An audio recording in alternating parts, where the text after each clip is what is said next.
최근에 이와 같이 해외 교포분들이 상속 분쟁에 관여하고 계신 사안들이 급증하고 있습니다. 제 생각에는 해외 교포분들이 어린 시절에 이제 유학을 가서 장기간 해외에 체류하시다 보니까 피상속인의 상속 재산에 대해서 정확한 정보를 갖고 있지 않고 그러다 보니까 오해가 싹 터서 소송을 하는 경우들도 있고요. 실제로 국내에 머물고 계신 이제 상속인 분들이 부모님과의 그 거리상 가까움을 이용해서 부모님으로부터 생전에 증여를 받는다든지 상속 재산이 모두 소실된 경우들이 있어서 상속 분쟁이 많이 발생하고 있는 것 같습니다. 그렇다 그러면 해외에 계신 교포분들이 먼저 상속 분쟁을 하기에 앞서서 어떤 것을 준비해야 되는지를 생각해 보아야 하는데, 상속 대상 재산이 무엇이 있는지를 먼저 조회를 해봐야 됩니다.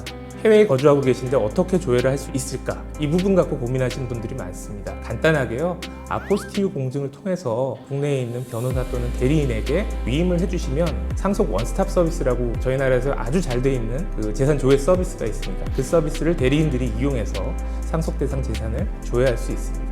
이렇게 상속 대상 재산이 조회가 되고 나면 그 다음 단계는 본인이 기억하고 있는 우리 부모님의 재산과 이 상속 재산을 비교해 보는 겁니다. 그래서 거기에서 많은 차이가 발생한다고 하면 이 부분은 국내에 거주하고 계신 상속인 분들이 생전에 증여를 받았거나 또는 피상속인 분께서 처분을 하셨을 가능성이 높기 때문에 그 원인 관계들을 따져볼 필요가 있습니다. 그렇지만 해외에 계신 분들이 그냥 따져본다고 해서 이 부분을 확인하기는 어렵습니다. 그래서 공식적으로 법원에 유류분 청구 소송이나 상속재산 분할 청구 소송 등을 통해서 제기하신 이후에 사실조회 신청 등을 하시게 되면 그 해당 부동산 등이나 예금 등의 처분 내역들을 확인할 수 있습니다. 법원의 사실조회를 통해서 상속재산의 처분 내역 등을 확인할 수 있다고 말씀드렸는데, 부동산의 경우에는 관할 구청의 재산세 납부 내역 등을 확인해 보게 되면 그 과거에 처분하셨던 또는 소유하셨던 부동산 내역 일체를 확인할 수 있습니다. 그렇게 되면 그 부동산들에 대한 등기부등본을 열람해서 그 부동산이 과연 어떻게 처분되었는지,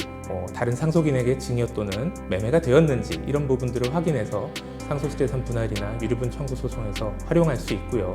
금융정보 같은 경우에는 아까 말씀드렸던 원스톱 상속 서비스를 이용하게 되면 어느 은행에 어느 정도의 재산을 사망 당시에 가지고 있었는지를 확인할 수 있는데요. 해당 은행에 금융거래정보 제출 명령 등을 신청해서 과거 10년 정도의 거래 내역을 확인하게 되면 다른 상속인에게 증여된 현금성 증여 등을 확인할 수 있어서 이를 유류분 청구나 상속재산 분할에서 활용할 수 있는 장점이 있습니다. 제가 했던 케이스 중에 해외 동포분들이 제기하신 유류분 분쟁이나 상속재산 분할 청구가 다수 있는데요. 처음에 이분들도 국내에 들어오시기가 어려웠기 때문에 소송 진행하는 것을 망설이셨습니다. 일례로 남편분이 돌아가시고 배우자분과 어린 아들 둘이서 미국으로 도미를 한 상황에서 시부모님이 돌아가셨습니다.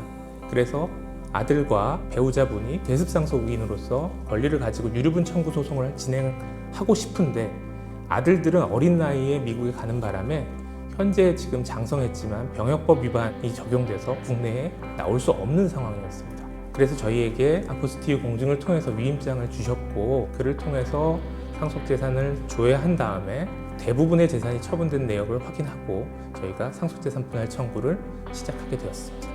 이런 경우들도 있으니까 해외 동포분들은 국내로 귀국하실 수 없다는 단점 때문에 내가 소송을 제기할 수 없다고 생각하지 마시고, 국내에 있는 변호사나 기타 대리인들을 통해서 상속재산을 조회해서 자신의 권리를 찾을 수 있도록 하는 것이 필요하다고 보고 있습니다. 생전에 계실 때부터 상속이라는 아버님과 평상시에 연락을 자주 하고 계셨다고 하면 당연히 아버님과 상의해서 상속 플랜이나 증여 플랜을 미리 만들어 두셨으면 가장 좋았을 겁니다. 아직 각광을 받고 있진 못하지만 유언대용 신탁이나 신탁제도라는 것들을 통해서 피상속인의 의사대로 상속이 진행되는 경우들이 상당수 있습니다.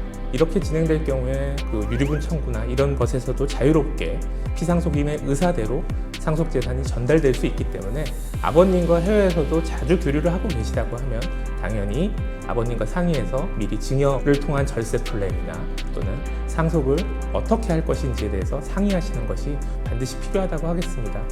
아버님이, 어른들이 어떻게 자기 재산을 처분하겠다고 정해놓는 경우 제 경험상 다른 상속인들이 반대를 하는 경우는 거의 없습니다. 왜냐하면 그분의 유지를 받들어야 된다는 것이 아직 유교사회나 한국사회에서는 팽배해져 있기 때문에 어머님이나 아버님이 내 재산을 누구에게 어떻게 나누겠다라고 미리 정하고 떠나신다고 하면 자식들 간의 상속 분쟁은 현저하게 줄어들 것입니다.